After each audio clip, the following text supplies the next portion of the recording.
કોલેજમાં છેડતી કરનાર પ્રોફેસરની ધરપકડ કરાઈ છે।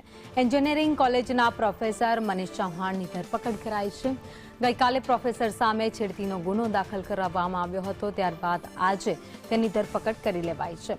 વિદ્યાર્થીની પાસે વિભત્સ માંગણી કર્યાનો આક્ષેપ કરાયો છે, તો વિદ્યાર્થીની સાથે વાતચીતની ચેટ પણ સામે આવી હતી।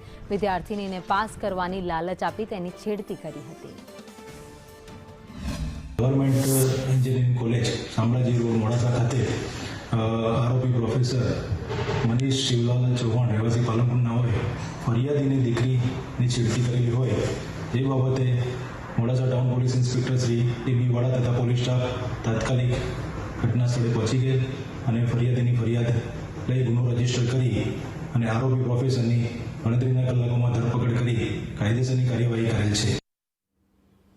તો રાજ્યમાં શિક્ષણ જગતને કલંકિત કરતી ઘટના સામે આવી છે અને અલગ અલગ ઘટનાઓ છે જે ચોંકાવી દે તેવી છે, જેમાં રાજકોટમાં સરકારી પ્રાથમિક શાળામાં શિક્ષક મુકેશ સોલંકી અને શિક્ષિકા પ્રીતિ ગેટિયા વિરુદ્ધ ગંભીર ફરિયાદ નોંધાઈ છે।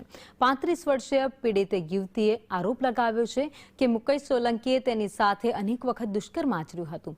તો મોડાસામાં કોલેજમાં છેડતી કરનાર પ્રોફેસર મનીષ ચૌહાણની ધરપકડ કરાઈ છે, તેમજ મહીસાગરમાં દારૂમાં નશામાં ધૂત શિક્ષકે અકસ્માત સર્જ્યો હતો। તો અલગ અલગ ઘટનાઓ છે જેમાં શિક્ષકોની કામગીરી પર પણ હવે સવાલ ઊભા થઈ રહ્યા છે। જે વાલીઓ તેમના ઉપર ભરોસો કરે છે તેને લઈ હવે વાલીઓ પણ ચિંતામાં છે કે આવા શિક્ષકો ઉપર ભરોસો કેવી રીતે કરવો।